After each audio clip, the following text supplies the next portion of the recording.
জাতীয় ঐক্যমত্য কমিশনের সাথে পলিটিক্যাল পার্টিগুলোর সেকেন্ড পর্বের জাস্ট ডিসকাশন শুরু হবে, ফর্মালি শুরু হবে। 28টা দল সবাই আমরা পরে আপনাদেরকে লিস্ট দিব।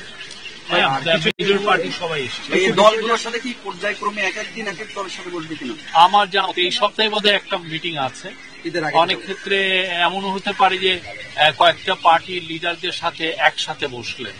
হ্যাঁ, এমন না আগে যেরকম মিটিং গুলো হয়েছে যে একটা পার্টির সাথে ঐক্যমত্য কমিশনের সাথে মিটিং হয়েছে, খুব ইন্টেন্সিভ মিটিং।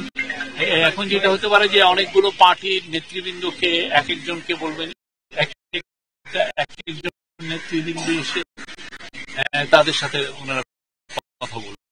প্রায় 4 মিনিটের একটা মিটিং বক্তব্য দিয়েছেন। আমি একটু পরে এটা আপনাদেরকে দিব। আমি এটা নিজেও উনি ওই যে আজকে প্রথম পর্বের যে ডায়ালগ যেটা হয়েছে সেটা সমাপ্তি ঘোষণা করলেন এবং নতুন যে সেকেন্ড পর্ব যে শুরু হলো সেটা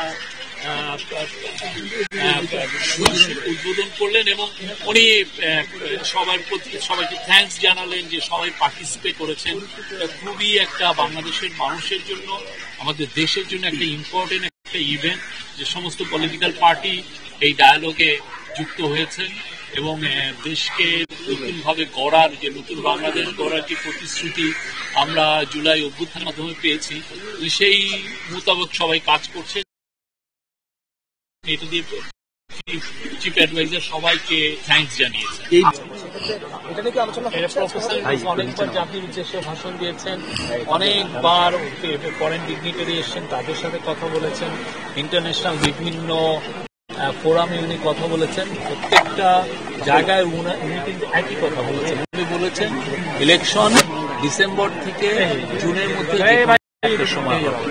আমি গতকালও যেমন বলেছি এটা ডিসেম্বরের হতে পারে, জানুয়ারিতে হতে পারে, ফেব্রুয়ারিতে হতে পারে, মার্চে হতে পারে, এপ্রিলে হতে পারে, মেতে হতে পারে, জুনেও হতে পারে, বাট এটা 28 তারিখে ওই পারে যাবে।